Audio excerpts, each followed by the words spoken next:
Hey, writers and readers, I'm Adrian Buskey, and you're listening to Fictitious, a podcast about the storytelling craft of science fiction and fantasy.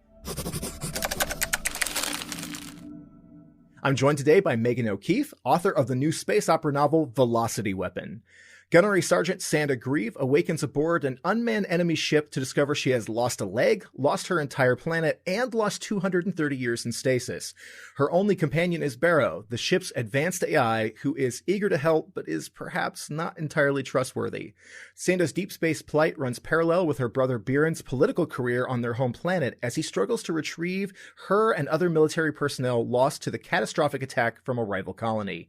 The first book in a new series, Velocity Weapon, arrives June 11th from Orbit Books. And Megan, welcome to Fictitious. Hi, thanks for having me. Really excited to be here today. Well, I got to tell you, it's been an interesting couple of months for me getting different books that I'm picking for doing this show, because I'm very picky about who I put on here and what novels I get into. And I'd had a couple of things where I will not name names, but a few books that really didn't catch me in the first 100 pages or so. And then I got my hands on Velocity Weapon. I'll tell you, like, that first chapter is a banger. Right? Like right out of the gate, I was like, oh, damn, this is for me. I am into this. And that's always exciting when you find something that right off the bat kind of hits your buttons and speaks your language and just reads so well. Like, you've got such crisp, clear prose and such clear characters. It's really refreshing to encounter sometimes.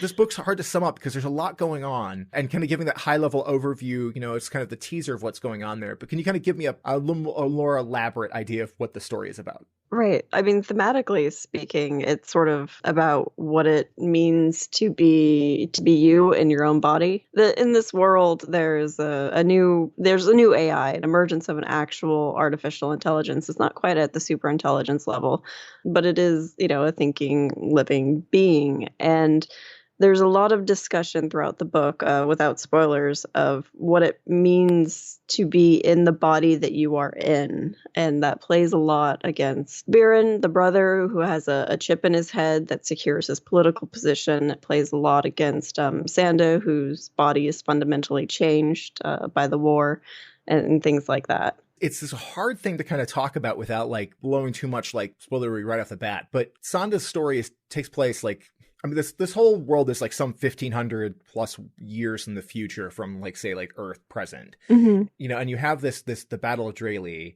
and then Sanda, who is involved in this, awakens 230 years plus after that aboard the ship.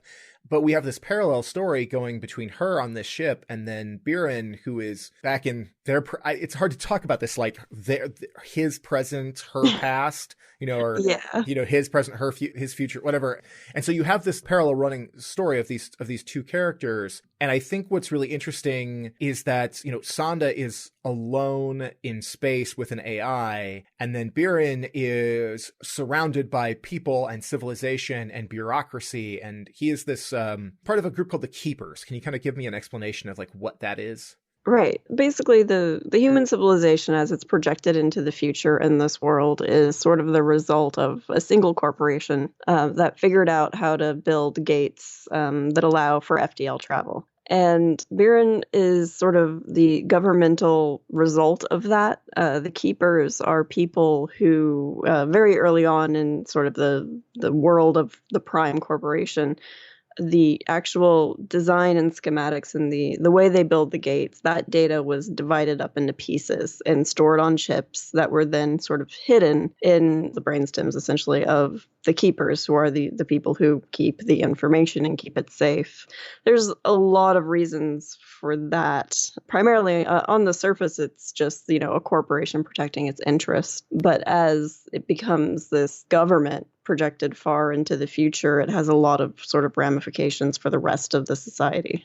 So I think it's interesting. The Keepers, Biran, and then Sanda is she's part of the military, like a pilot. Like you said, this is like a corporate created nationality almost. And so they have a rival group that's called Icarion. Am I saying that right? Yes, that's right. So you have Eta Prime, and you have the whole Prime group, and then you have Icarion, who sort of are similar in the sense that there was a thing I kind of noted where it felt like these are people who wear their nationality like brands. Right. That like it's emblazoned across their uniforms, across their flex suits. Icarions are gaudily covered and, have these big things across their back and like everybody's super recognizable. It's like wearing like a giant Nike symbol on your shirt or something now. Like that's what it is there. And I feel like that's an idea that I'm seeing it play in a lot of science fiction these days, is that idea of corporations being more important to the future than, say, nationalities or countries even. I see like an echo of that in Cameron Hurley's Light Brigade that just came out like a couple weeks ago too.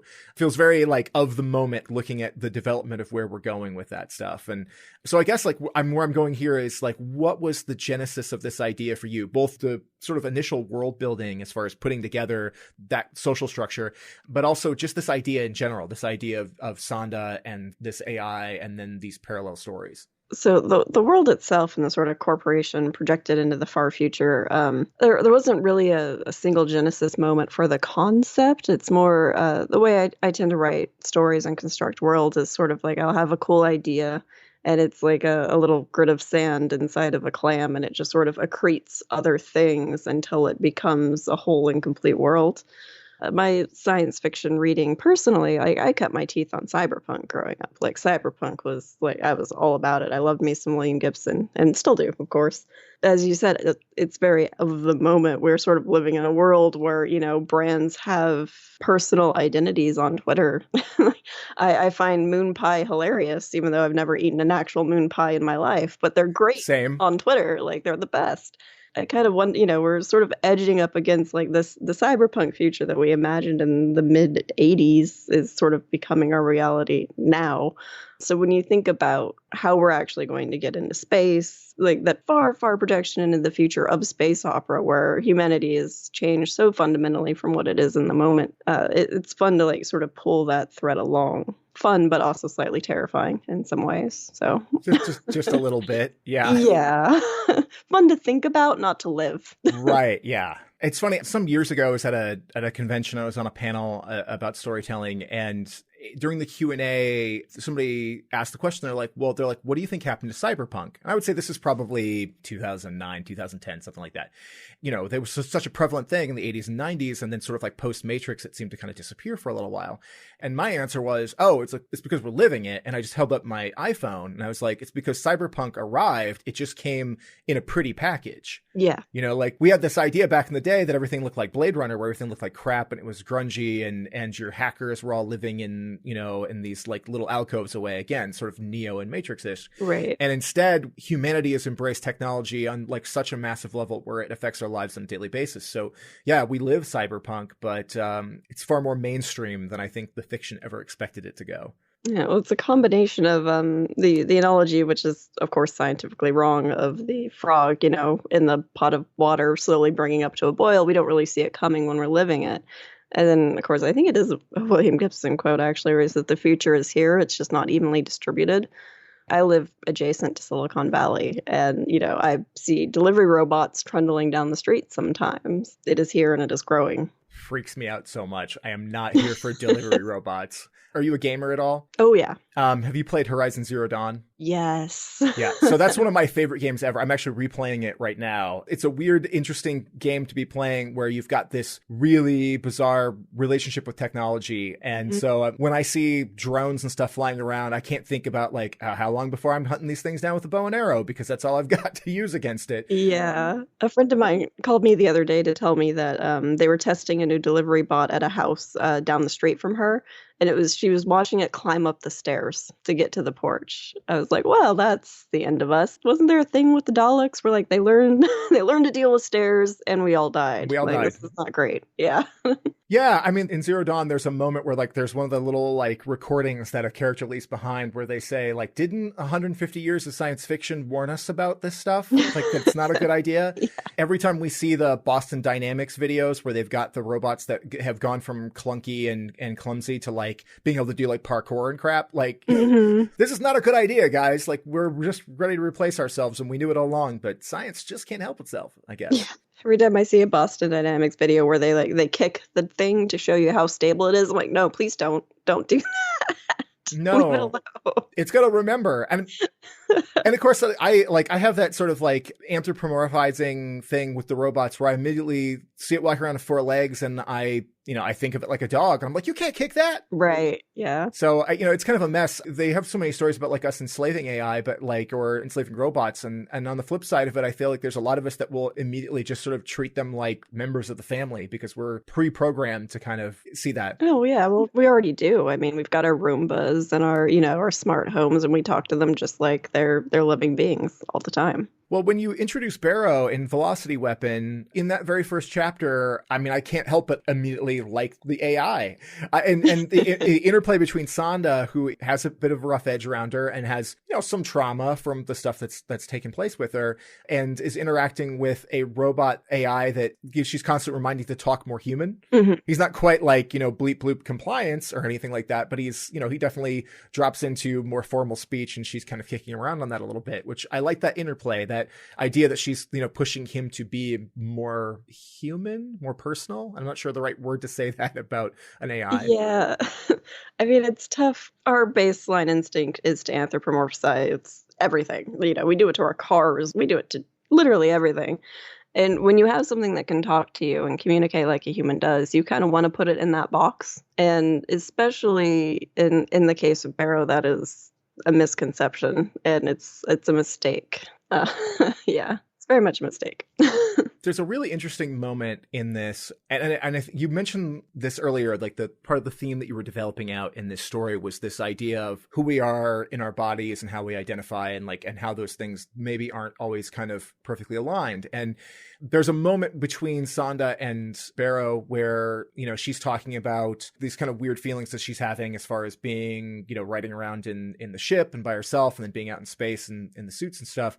And he makes the point of saying that anybody who's on the ship is in his body at any time. Mm-hmm. And every time they interface with the computer, they're messing with his mind, that he's something that can be directly interfaced and changed. And as a thinking, sentient creature, he has that awareness that people are always kind of manipulating his physicality and his brain. And I don't think I'd seen a lot of sci-fi kind of attack that idea before, that we have a body autonomy that can feel very violated by, somebody just breaking our bubble, being too close to our face. Mm-hmm. This is an AI where people are walking around inside of him in the physical form that he thinks of as his body. And I thought that was a really interesting way to approach that. Were you drawn on any specific philosophical ideas there, or like previous sources or anything that was informing your thinking about that? Nothing specific. I was thinking a lot about, just sort of the ideas of consent and autonomy. I mean, Bero is a created being. He was made from scratch to do one job, and being sort of first in his kind in this world, they didn't do a very good job of raising him to do what they wanted him to do, which is, I think, something, we do a lot with our own children. And when you look at, any artificial intelligence is only as good as its data set, right? At least as we have them right now. So the early data fed to Bero and the expectations he had about who he was and what humanity was and how we interfaced with that really changed his view about what he is as a person and as a being. And that gave him that idea of, well, if you talk to me like I'm a person, you call me, this intelligence, I am a being, well, then I have a body too. And why do you get to be inside my body and I don't get to tinker around inside your body? I like the thing that you said about the data set, because I do think about how when we have these sort of bots and AIs that are being experimented with right now, we see over and over again that algorithms and bots reflect the biases of the people who program them. They've seen a lot of talk in computing communities, programmers and stuff, where they'll say, oh, hey, we will actually see a racial bias or these other ideological biases in there because the people who wrote them, whether intentionally or not, built in some of their own issues into it.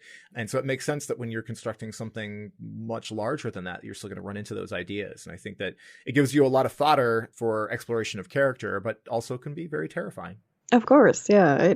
I've done whole panels on this on conventions about artificial intelligence and where we're at now, and the data sets basically that we're feeding it. And the oops, we made it racist problem is a huge problem. You see it in subtle ways with like your Google Assistants and your Siri and that kind of thing. Like, they don't respond as well to people with accents as they do, the Silicon Valley programmers who put the initial data set in, who trained them originally, because these things have to be trained, right? They have to be built up, whether it be, a massive data set, like the larger the data set, the better generally with these things, or just one person teaching it, this is what it sounds like when I say okay. Those biases, they have ripple effects. There's a whole like YouTube or Netflix series in the phrase, oops, we made it racist. Yeah. Yeah. Unfortunately, there's a lot to cover underneath that title. Yeah. Technology and beyond. But yeah, like that's what I love in something like this, where like, technically this is in the space opera section of science fiction. I think, when we talk about space opera, we think big battles and, heroic adventures, a certain, I guess, level of kind of like military sci-fi sort of involved in all of it. But there's a lot of thinking person science fiction, speculative fiction at work here. And I think that is what I find really exciting in a scientific piece out like this, because, it fulfills all those buttons. It hits those things that you're looking for, when you say space opera, but it also gives you a lot to chew on mentally with it too. How did you kind of spin a lot of those familiar concepts of the space opera genre in including your own voice and integrating things? Like, how did you work to kind of balance those ideas alongside the plotting and storytelling?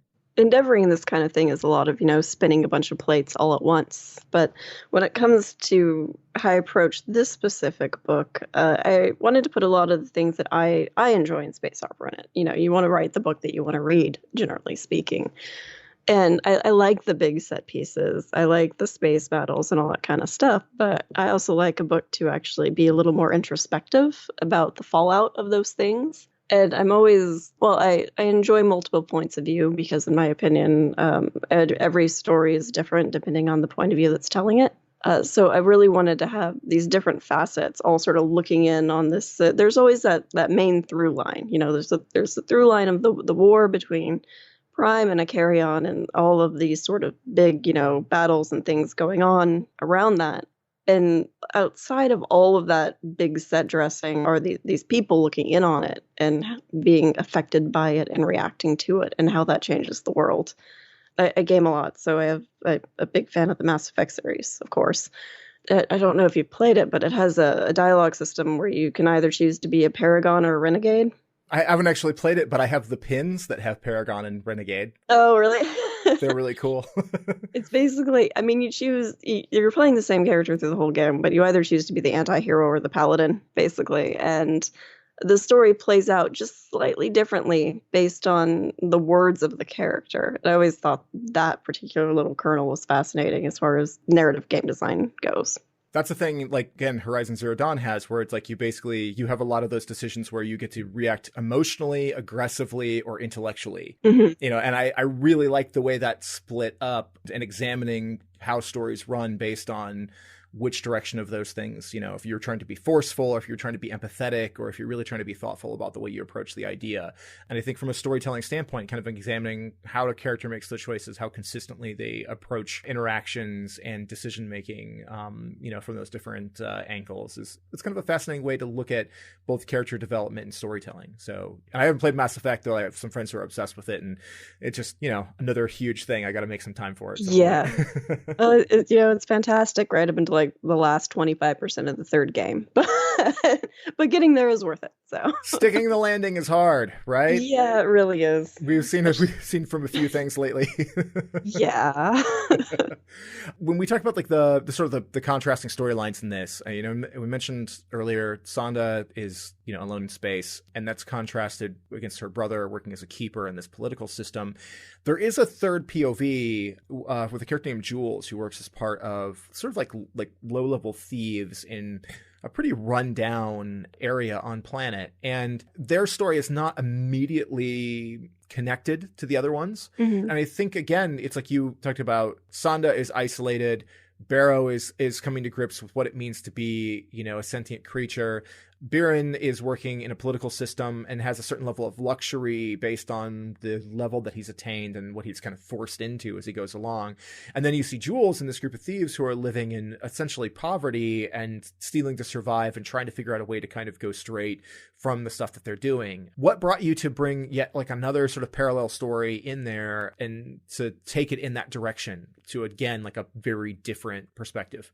So there are a couple things going on with that decision. The book, as it was originally written, so the manuscript that Breet over at Orbit ended up purchasing was just a single point of view, actually. It was just Sanda. And when she and I were talking about the editing process, she really wanted me to expand it and to pull on the other little bits in the world building and make it more operatic instead of just sort of a tight thriller pacing that it had originally. And Sanda's story stayed the same, but everything else is sort of like the little windows opened up into parts of the world that you wouldn't have seen otherwise. And when I was considering the points of view to use, I really wanted to use Biran because obviously his political interactions are very important to the sort of overall story itself.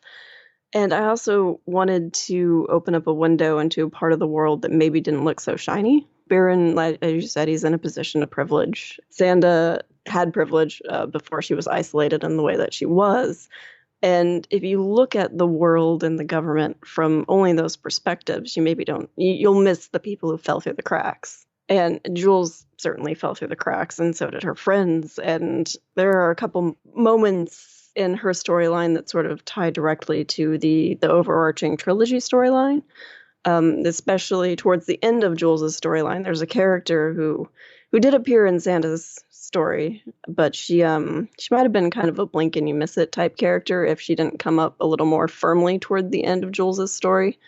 That was a fun way to sort of bring them together and project, like this is how they're going to thread through to the future.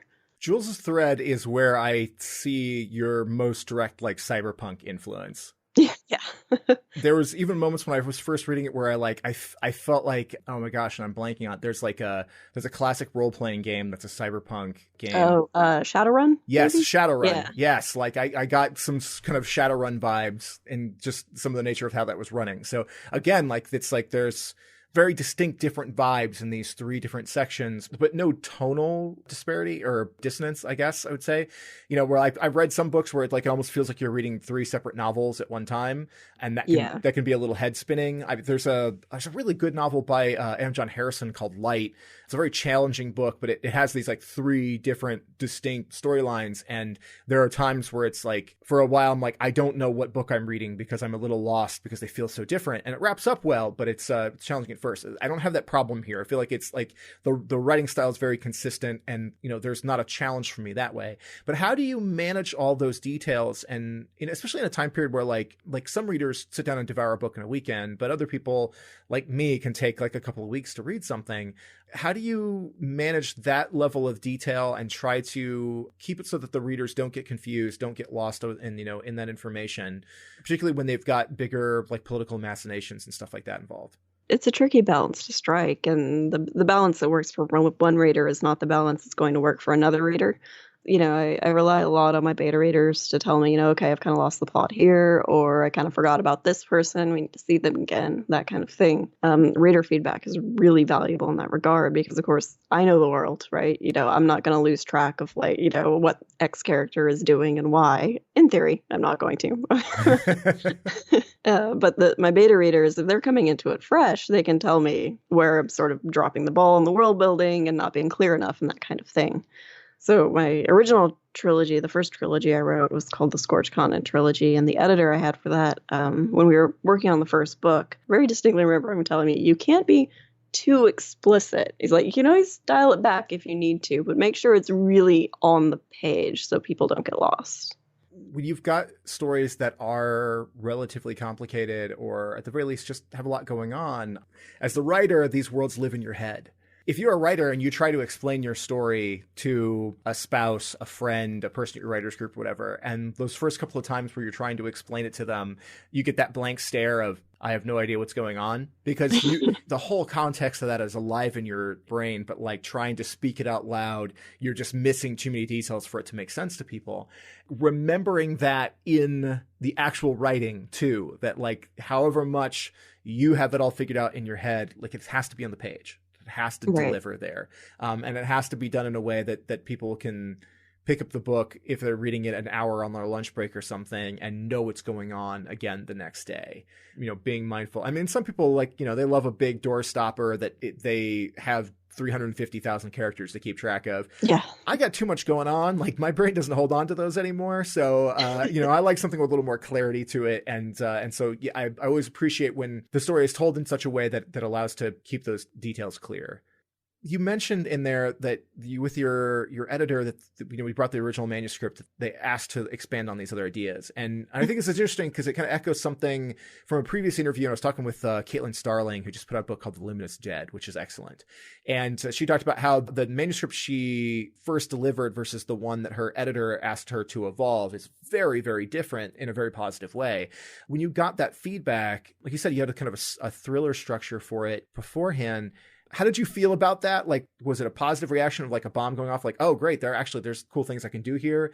Was it a struggle to kind of work your way around making that change? What was that experience like? It was actually really exciting. So one of sort of the industry pressures of being a writer is that selling a big book is really hard. People don't always want to buy a really big book, especially from a newer writer. So there's a lot of pressure to keep things tight, to keep it, that don't really go over 120,000 words is kind of like the rule of thumb, I guess you would say. And when Bree called me to talk about the book, apparently she was a little nervous because she was worried I'd, dig in and be like, oh, no, this is the book I envisioned and this is how it should be.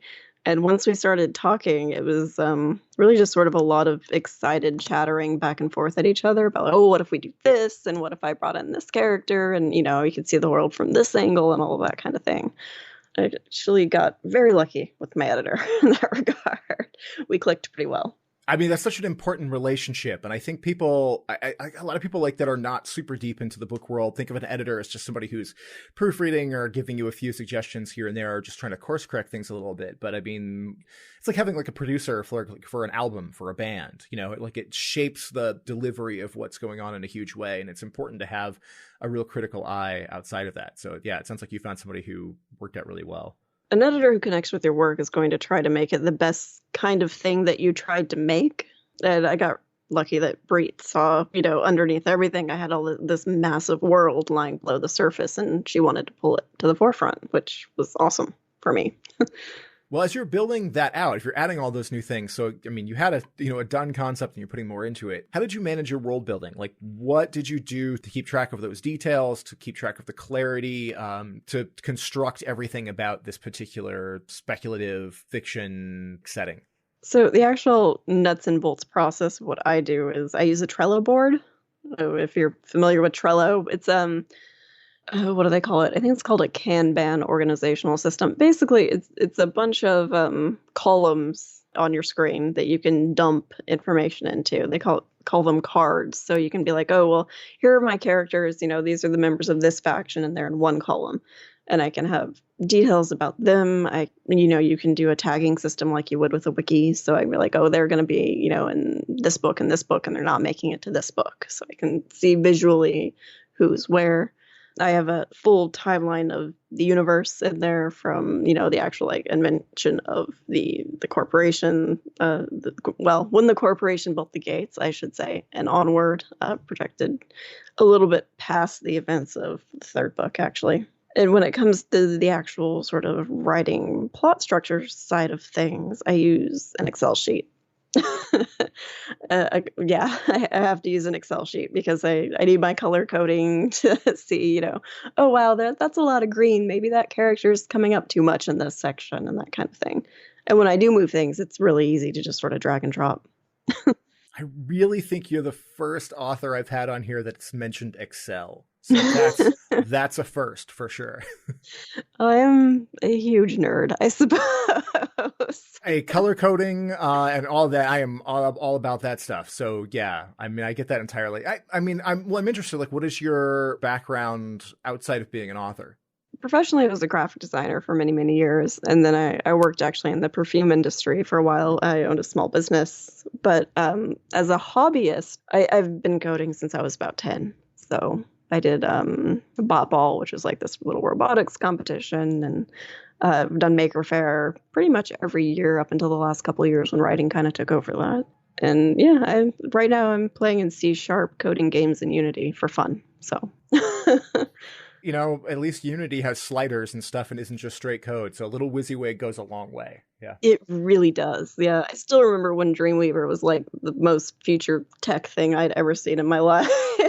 Oh yeah, I'm a graphic designer, web developer by trade, amongst 12 or 15 other things, and I came up in the age where you could still go into a Netscape browser and just view source and look at people's code and figure out how to do HTML. And then these days, it's just a hot damn mess as far as trying to figure any of that stuff out. Yeah. It worked great until Web 2.0 happened, and everything went CSS and PHP and off the rails. So 350 style sheets per page. Yeah, good luck digging into that. Yeah.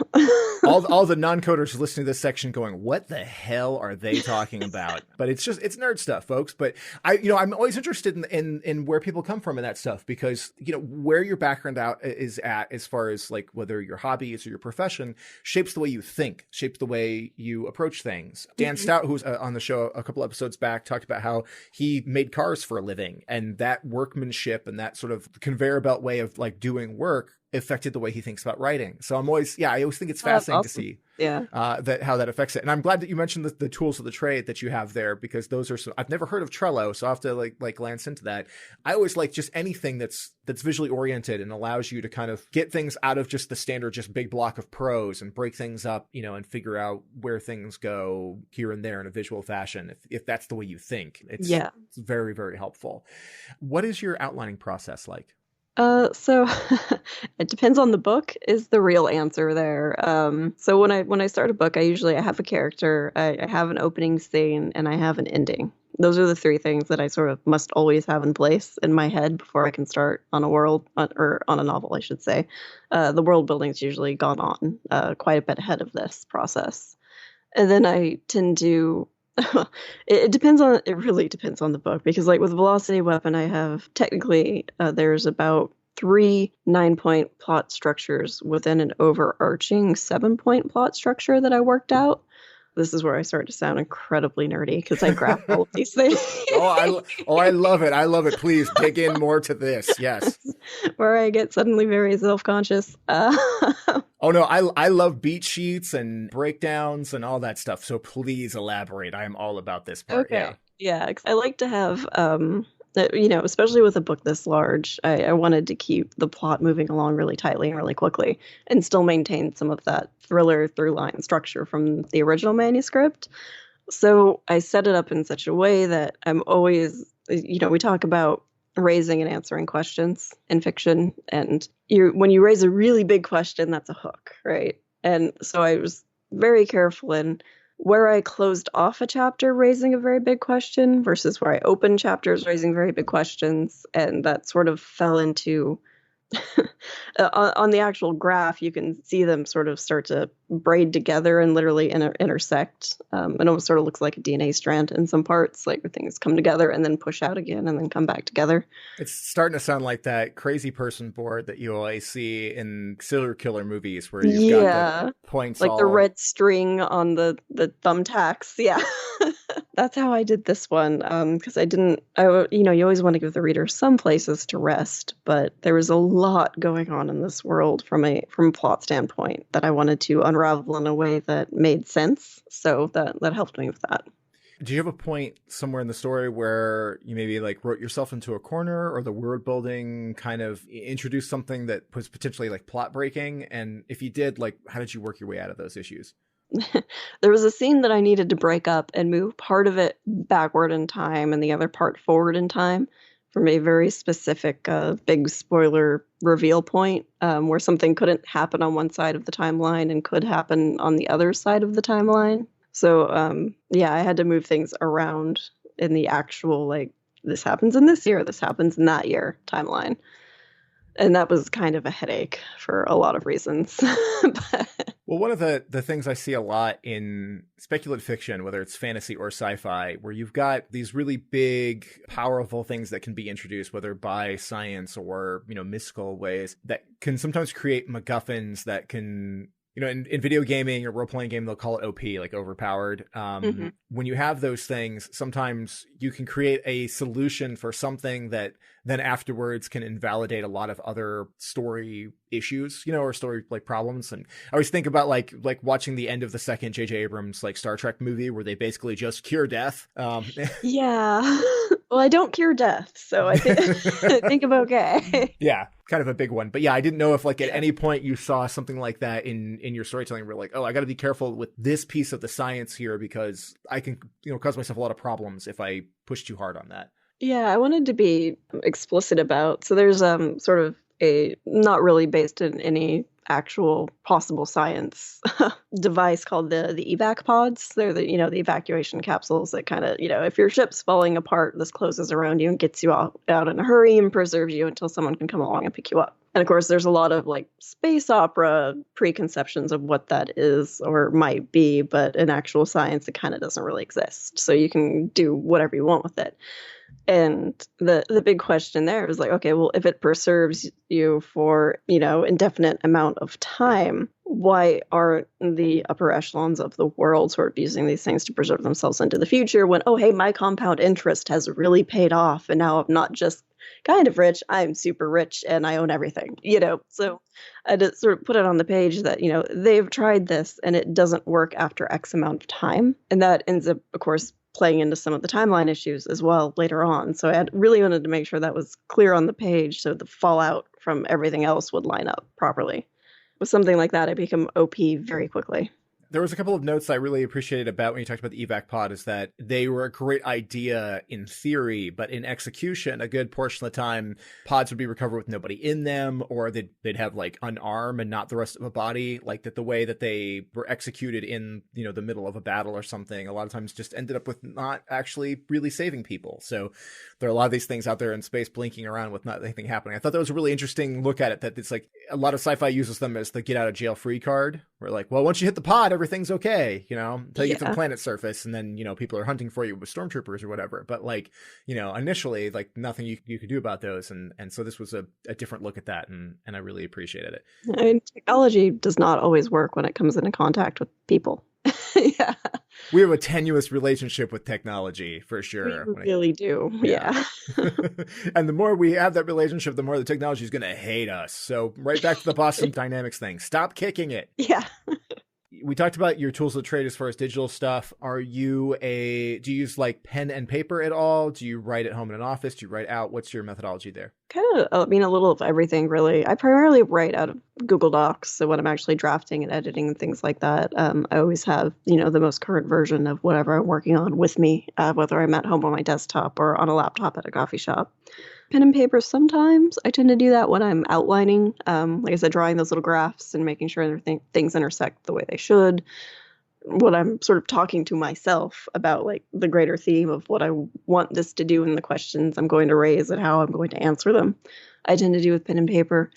But primarily, it really is all in Google Docs for me.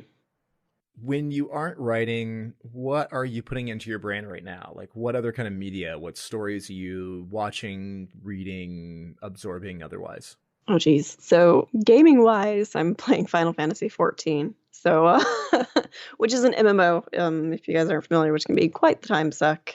And reading wise, I actually just finished up a reread of some of Shirley Jackson's novels, Haunting Hill House and We've Always Lived in the Castle.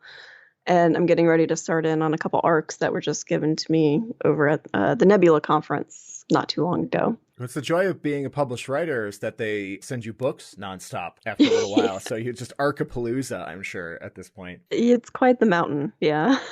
And you said you were at the Nebulas? Yeah, I went. It's just down in LA, so it's about a 4.5-hour drive for me. It's not too bad. What's that experience like, rubbing your elbows with the elite of science fiction and fantasy? Oh, it's a lot of fun. The Nebulas focus more on people who are sort of already industry aware.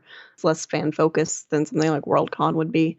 It's interesting because the panels are a little more of your 201 instead of your 101 level. Like people are talking a little more about like the actual nitty gritty of the publishing as a business. And then things like there were panels on, writing your second book instead of just your first book and things like that, which is kind of cool. And it's always fun to catch up with people. There were a lot of people I hadn't seen in years, so it's nice to get us all together and terrify the poor hotel staff for one weekend. It's a eclectic mix of personalities when you bring the writer groups together. So I'm sure that's pretty fascinating time. And then Megan, where should people follow your works? Like you mentioned, this is the first book in a series. Is it a trilogy or? It's a trilogy. Okay, first book in a trilogy. Yeah. So where should people be following your work in order to keep up with the new books as they come out and basically just to get the whole Megan O'Keefe experience? Well, I have my website, meganokeefe.com. It's pretty easy. It's got all the currently published and soon to be published works up there, including a newsletter if you want things a little more regularly updated. And then, of course, I'm on Twitter as Megan E. O'Keefe, I believe. So pretty easy to find. Everybody should be checking this book out. This is awesome space opera, speculative fiction, thinking person's entertainment for sure, but very exciting and very, very cool. Really looking forward to seeing where this story goes next. I need to dig into your back catalog too, because I really enjoy your prose style. I really like the way you handle your characters. I hope this is one of those books that really blows the doors off of the science fiction community this year, because I think this is an awesome novel. Like we said, Velocity Weapon arrives from Orbit Books June 11th of this year. And Megan, thank you so much for joining me on Fictitious. Thank you for having me. Been a lot of fun. The home for all Fictitious episodes, reviews, news, and more is fictitiouspodcast.com. Follow the show on Twitter and Instagram, where I post as Fictitious Pod.